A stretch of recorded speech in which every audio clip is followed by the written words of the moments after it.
عرض کرے گا آپ بتائیں تو صحیح کون ہے اس مشکل گھڑی میں آپ نے میرا ساتھ دیا؟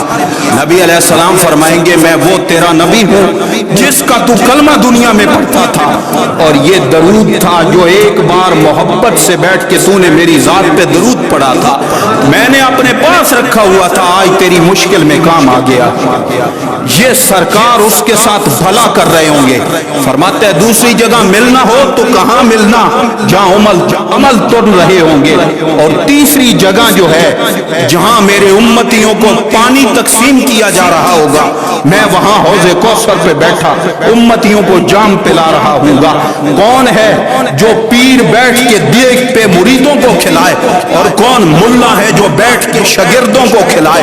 لیکن کمال سلام ہے سید الانبیاء پر، خادم فرشتے ہونے کے باوجود وہ کریم اپنے ہاتھوں سے تقسیم کرتے پھر رہے ہوں گے اور بتائیں گے یہ حال ہے۔ اور اس سے عظیم روایت آپ کی خدمت میں عرض کرتا ہوں، لیکن اس سے پہلے قرآن پاک کیا ہے۔ اللہ رب العزت نے حضرت ابراہیم علیہ السلام کو کہا کہ یہ تیری امت کے گناہگار ہیں اور یہ نیک ہیں، بتا کون سے لینے ہیں؟ قرآن کہتے ابراہیم علیہ السلام نے کہا فمن تبعنی فإنہ منی، جنہوں نے میری تابعداری کی وہ میرے ہیں، ومن عصانی، اور جنہوں نے میری نافرمانی کی فإنک غفور الرحیم، وہ تو ہی بخشنے والا ہے، وہ تیرے ہیں تو جان اور وہ جانے۔ نیک میرے ہیں اور برے تیرے ہیں۔ الزواجر کی روایت کے اندر اور المعجم الاوسط ہلیت الاولیاء دیگر کتب کے اندر روایت موجود ہے، میرے آقا صلی اللہ علیہ وسلم فرماتے انا لشرار امتی، میں اپنی امت کے بروں کے لیے ہوں، میں اپنی امت کے بروں کے لیے ہوں۔ ابراہیم علیہ السلام کہتے ہیں جو نیک ہیں وہ میرے ہیں، میرے آقا فرماتے ہیں جو برے ہیں وہ میرے ہیں۔ اور یہ پوری روایت سرکار فرماتے ہیں آنا لشرار امتی، فرمایا اما خیارہم فالخیار الذین للہ تعالی یدخلون الجنت بالصلاح، جو نیک ہیں ان کو اللہ ان کی نیکیوں کا صدقہ جنت دے گا۔ وَأَمَّا لِشِرَارِ أُمَّتِي يَدْخُلُونَ الْجَنَّةَ بِشِفَاعَتِي، جو نیک ہیں وہ اللہ کے سپرد ہیں، اللہ ان کو ان کی نیکیوں کا صدقہ جنت دے دے گا، لیکن جو برے ہیں وہ میرے ہیں، ان کو میں اپنی شفاعت سے جنت لے جاؤں گا۔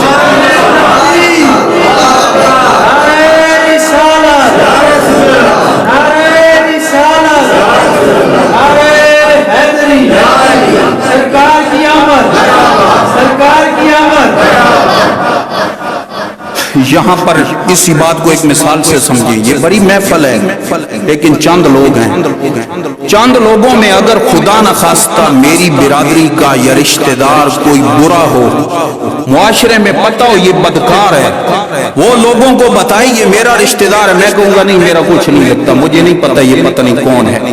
جو بھی باعزت لوگ ہیں اگر کوئی برا آ کے بھری محفل میں ان کو کہے کہ یہ میرا لگتا ہے، وہ کہے گا نہیں بھائی میں تو اس کو نہیں جانتا، پتہ نہیں یہ کون ہے۔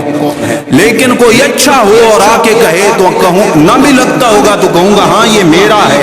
یہ ہمارے معاشرے کا رواج ہے، لیکن کمال سرکار کی شفقت پر حضرت آدم سے لے کر جناب عیسیٰ علیہ السلام تک سارے نبی اور سارے امتی اتنے کروڑوں اربوں اور بے شمار لوگوں کی موجودگی میں، رب ذوالجلال کی موجودگی میں سب کھڑے ہوں گے، ان کی موجودگی میں سرکار یہ فرمائیں گے یہ برے برے میرے ہیں اور وہ نیکوکار تیرے ہیں۔ یہ سرکار کا خاص کرم ہے۔ کون ہے جو بروں کو اپنے قریب کہتا ہے؟ گناہگاروں کا روز محشر شفیع خیر الانام ہوگا، دلہن شفاعت بنے گی دولہا نبی علیہ السلام ہوگا، کہیں وہ گرتوں کو تھام لیں گے، کہیں وہ پیاسوں کو جام دیں گے، انا لہا کہہ کے آسیوں کو لیں گے آغوش مرحمت میں، عزیز اکلوتا ماں کو جیسے نبی کو اپنا غلام ہوگا۔ تو نبی کریم علیہ الصلوۃ والتسلیم اپنی امت سے اس حد تک محبت کرتے ہیں، اس لیے اللہ فرماتا ہے لوگوں تم پر میرا احسان ہے کہ میں نے تمہیں ایسی شان والا محبوب عطا فرمایا۔ باتیں بہت تھی لیکن ٹائم زیادہ ہو گیا، معذرت خواہ ہوں۔ دعا ہے رب ذوالجلال ہمیں اس کے مطابق عقیدہ رکھنے اور عمل کرنے کی توفیق عطا فرمائے، اور وہ محبوب جو اس حد تک پیار کرتے ہیں ان کی سنتوں پہ چلنے کی توفیق عطا فرمائے۔ یہ نہ ہو کہ وہ کہیں میرے ہیں اور ہماری شکلیں غیروں جیسی ہوں، ہمارے کردار غیروں جیسے ہوں، تو ہم محبوب کی شرمندگی کا باعث نہ بنے، ان کے فخر کا باعث بنے، ان کے نقش قدم پہ چلیں، تاکہ قیامت کے دن ہمیں اپنے محبوب اور محبوب کو اس امتی پر فخر ہو کہ یہ میرا ہے۔